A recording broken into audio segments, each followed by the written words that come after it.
안녕하세요. 포천우리병원 비뇨기과 전문의 남정수입니다. 비뇨기과 전문의로 20년 정도 일하고 있고 포천우리병원에서는 2013년부터 근무하고 있습니다.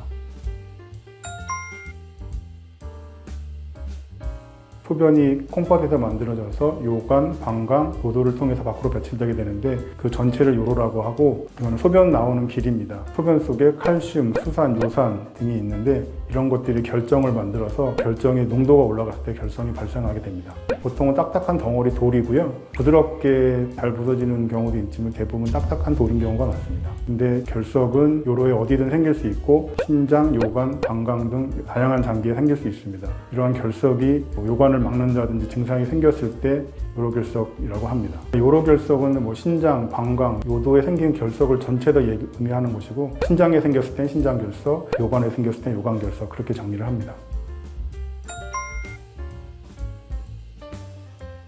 콩팥이라는 장기가 원래 우리 몸에 노폐물을 걸러서 소변으로 만들어서 배출하는데, 그 노폐물을 만드는 과정 중에서 작은 결정들이 생기게 되고 그런 것들이 뭉쳐서 결석이 생기게 됩니다. 우리 몸에 수분이 부족하면 그 소변이 농축되면서 소변 색깔이 진해지는 것처럼 그런 농축되는 과정에서 결석이 잘 생기게 됩니다. 칼슘 옥살레이트나 칼슘 인산염, 요산 등이 결석의 주 성분입니다.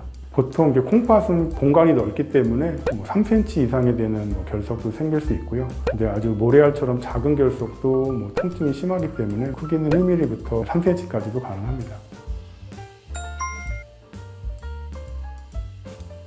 보통 수분이 부족하면 소변이 농축되면 결석이 잘 생기게 됩니다. 수분 섭취가 적다든지 고단백, 고염식이를 하는 사람들이 잘 생긴다고 되어 있고, 특히 여름철에 소변이 농축되는 경우가 많기 때문에 여름철에 더 잘 생기게 됩니다. 심평원 통계를 보면 7, 8월이 가장 결석에 대한 진단율이 높습니다. 여름에는 수분 섭취가 적거나 너무 더워서 찰수 같은 게 생기면서 결석이 더 잘 생기게 됩니다. 최근에는 영양제를 드시는 분들이 많은데, 영양제 성분에도 마그네슘이나 그런 결정을 잘 생길 수 있는 성분들이 소변에 나올 때 소변이 더 농축되면서 그런 성분이 합쳐지면서 결석이 더 잘 생길 수도 있습니다. 헬스하신 분들이 단백질을 인위적으로 많이 섭취하기 때문에 결석이 잘 생길 수도 있습니다. 남성이 여성보다 조금 더 많고 30대에서 50대에서 가장 많이 발생을 하고, 고단백식이나 염증이 동반된 경우에 결석이 잘 생기게 됩니다. 그리고 가족력이 있는 경우에도 결석이 잘 생길 수 있습니다. 보통 결석의 증상이 생기는 것은 결석이 요관을 막으면서 소변이 못 내려오면서 콩팥이 부으면서 통증이 생기는 거기 때문에 가장 흔한 것이 옆구리 통증이고요. 그리고 혈뇨가 동반된다든지 잔뇨감이나 배뇨통, 그런 증상들이 생길 수 있습니다. 일단 결석은 돌이기 때문에 요관이나 요도나 그렇게 발생을 하면 장기에 상처를 만들게 됩니다. 그것 때문에 혈뇨가 발생하게 되고, 특히 옆구리 통증이 동반되면서 혈뇨가 생기면 결석일 가능성이 굉장히 높습니다. 요관을 막으면서 증상이 생기는 거여서 돌의 위치가 살짝 바뀐다든지 공간이 생기면서 소변이 내려오면 통증이 또 아예 없어지는 경우도 많이 있고요. 그래서 위에서 내려오는 과정에서 아팠다 안 아팠다 하면서 통증이 반복될 수 있습니다. 극심한 통증이 있은 다음에 통증이 사라졌을 때는 크기가 작아서 자연 배출되는 경우도 있고, 아니면 위치에 따라서 요관을 꽉 막고 있지 않아서 통증이 없을 수도 있기 때문에 검사는 필요하겠습니다. 보통 심한 통증을 산통이라고 하는데, 결석에 의한 통증도 산통 중에 하나로 포함이 됩니다. 출산의 경험이 있는 여성분들은 애 낳는 것보다 더 많이 아팠다고 말씀하시는 분들도 있습니다. 보통 새벽이나 야간에 증상이 많이 생겨서 응급실에 오시는 분들이 가장 많습니다. 갑작스럽게 증상이 생기는 경우가 많기 때문에 떼굴떼굴 굴르다가 결석이 해결됐을 때는 아무렇지도 않게 증상 없이 귀가되는 경우도 많습니다. 결석이 생기고 바로 요관을 갑자기 꽉 막았을 때 보통 심한 통증이 생기게 되고, 근데 서서히 요관이 막히는 경우에는 증상 없이 콩팥만 부어서 진단되는 경우도 많습니다. 특별하게 증상 없이 혈뇨만 있어서 내원해서 검사했을 때 결석 진단되는 경우가 많고요.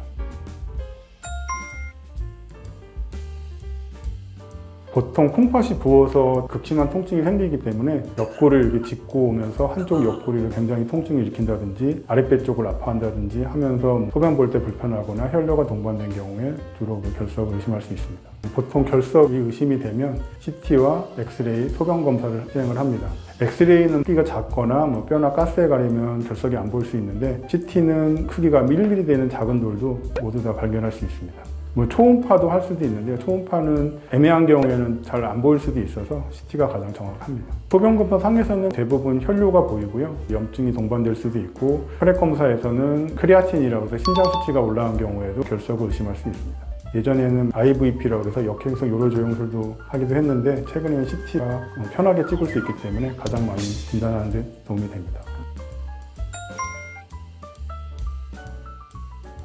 보통 요관의 직경은 한 3-4mm 정도 되는데 그래서 결석이 4mm 이하일 때는 자연 배출될 가능성이 있지만 그 이상일 경우에는 치료가 필요한 경우가 많습니다. 보통 크기가 4mm 이하로 작고 증상이 심하지 않은 경우에는 약물 치료를 먼저 시행할 수 있습니다. 보통 전립선 약이 결석을 잘 배출하는 역할을 하는 경우도 있어서 그 약을 주로 씁니다. 요로를 확장시키는 기능을 하기 때문에 요관도 같이 늘어나면서 결석이 잘 빠져나올 수 있게 하는 데 도움을 줍니다.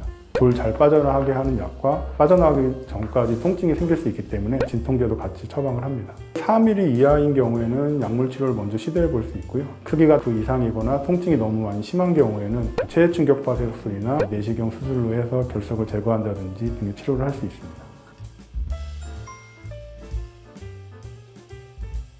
요로결석은 말 그대로 돌이 생긴 거기 때문에 녹이는 약은 딱히 존재하지 않고 전립선 비대증 약이 잘 빠져나가게 하는 데 도움이 되기 때문에 그 약 말고는 특별한 약은 없습니다. 돌이라는 게 한번 생기면 녹는 경우는 없기 때문에 약물 치료를 통해서 돌이 빠져나가게 하거나 아니면 체해 충격파 세dok술에서 깨든지 아니면 내시경 수술로 해서 깨서 끄집어내든지 세 가지 방법으로 보통 선택하게 됩니다.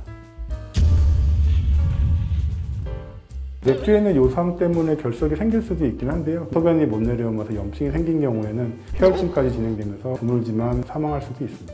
그러니까 몸 밖에서 전기를 줘서 수압을 만들어서 돌을 작게 부스르게 해서 그 부스러진 돌이 소변으로 빠져나갈 수 있게 하는 방법입니다.